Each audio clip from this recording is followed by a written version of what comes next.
tulid oma kulu ja kirjadega kaugele maale, et nüüd on võistlus läbi. Kuidas rahul jäid? Väga. Nägin head ja kõrgetasemelist squashi mängu, mis sain ise osaleda 2 mängu. Taseme poolest jäid ikka sinna, kus ta plaanitud oli, aga siin mingid üllatusi ei juhtunud. Kaks kaotust oli vastu võtta.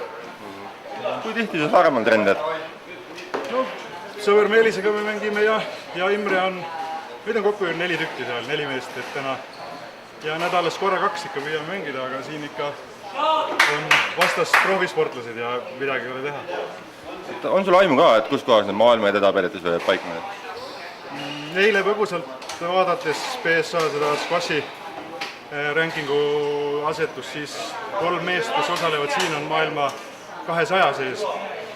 Bermudal on omal väga kõvad mängijad, Jersey's osaleb eelmiste mängude võitja Nick Taylor, kes on 2001 aasta 14. maailma rankingus, nii et siin... Järgmine kord lähed uuesti? No, vaevalt mina enam. Ma olen seekordki vanusega juba siin.